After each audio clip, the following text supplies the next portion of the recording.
বেগম জিয়া অসুস্থ, রব্বুল আলামিন তার সুস্থতাকে উপলক্ষ করে আমরা সুস্থতার জন্য নিয়ামত চাইতেছি। যারা অসুস্থ আছে সকলকে সুস্থতার নিয়ামত দান করুন। আল্লাহুম্মা আমিন। ওয়া আলা আলিহি ওয়া আসহাবিহি আমাদের নেত্রী, বাংলাদেশের তিনবারের সফল প্রধানমন্ত্রী, গণতন্ত্রের জননী, যে নেত্রী সারাটা জীবন লড়াই সংগ্রাম করেছেন, অন্যায়ের বিরুদ্ধে প্রতিবাদী কণ্ঠস্বর হয়ে উঠেছেন, যে নেত্রী টেকনাফ থেকে তেঁতুলিয়া, রূপসা থেকে পাটুরিয়া প্রত্যেকটা অসহায় মানুষের মুখে হাসি ফুটিয়ে দেওয়ার জন্য সারা জীবন লড়াই করেছেন, সংগ্রাম করেছেন, যে নেত্রী এদেশের জন্য, এদেশের স্বাধীনতা সার্বভৌমত্ব রক্ষা করার জন্য লড়াই সংগ্রাম করেছেন, সেই প্রিয় নেত্রী আজকে অসুস্থ অবস্থায় হসপিটালের বেডে কাতরাচ্ছেন।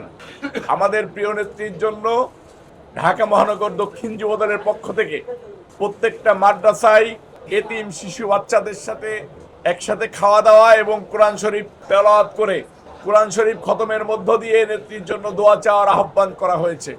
সেটার ধারাবাহিকতায় আজকে আমি এই নিউ মার্কেট থানা একটা মাদ্রাসায় এসেছি।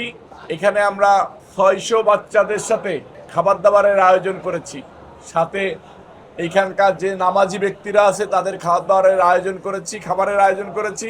তারা একসাথে আল্লাহর পাক রব্বুল আলামিনের কাছে দোয়া করবে। আমরা চাই আমাদের প্রিয় নেত্রীকে আল্লাহ পাক রব্বুল আলামিন বাংলাদেশের সকল অসহায় মানুষের মুখে হাসি ফুটিয়ে দেওয়ার জন্য, তাদেরকে বেঁচে থাকার আশ্বাস, তাদেরকে বেঁচে থাকার স্বপ্ন দেখানোর জন্য আমাদের প্রিয় নেত্রী বেঁচে থাকুক। আল্লাহ পাক রব্বুল আলামিন আমাদের প্রিয় নেত্রীকে হায়াত দারাজ করুক, সেই দোয়া আমরা করব আজকে।